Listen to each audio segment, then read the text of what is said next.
Айыл жана мал чарбачылыгы, бал чыгаруу, кен байлыктарды иштетүү, энергетика, экспортко багытталган ишканаларды ачуу. Дал ушундай аркыл багыттагы 400дөн ашуун инвестициялык долбоорлор даяр. Ал өлкөдөгү өнүктүрүү институттары менен биргеликте инвесторлорду тартуу аркылуу ишке ашат. Муну эми атайын түзүлгөн кеңеш координациялайт.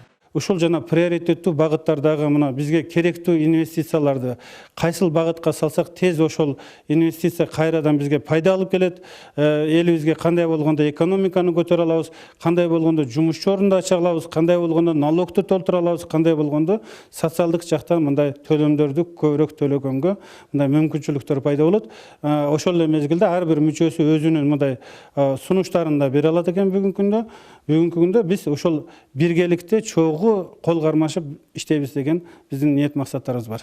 Чет элдик түз инвестицияларсыз экономиканын алдыга жылышы татаал. Мамлекеттик колдоонун, натыйжалуу бизнес башкаруунун стандарттары киргизилет. Эң жабык деген Түндүк Кореяны алсак, каякта Кытай инвесторлору отурат, Россиянын инвесторлору отурат. Венесуэла эң жабык деп айтсак, каякта Россиянын инвесторлору отурат. Дайыма эл аралык ошол чет элдик инвестициялар бар.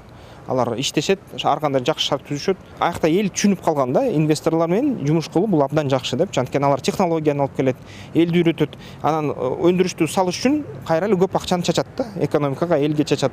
Бардык мамлекеттер менен инвестициялык багыттагы кызматташтыкты арттыруу колго алынды. 2022-26 жылга карата бул жааттагы атайын стратегия жана жол карта түзүлүүдө. Эң башкысы быйыл түз инвестициялардын өлкөгө агымы 2-ден 4%га чейин көбөйдү. Ички инвестицияларга көп көңүл буруп атат. Билесиздер, жанагы балыкчы Кочкор жолу, темир жолу ички инвестицияга камбар ата 2 ГЭС дагы баштап атат. Ички инвестициянын негизинде, бирок аны жалпы бүтүрүш үчүн дагы сырттан инвестицияга муктаж болобуз.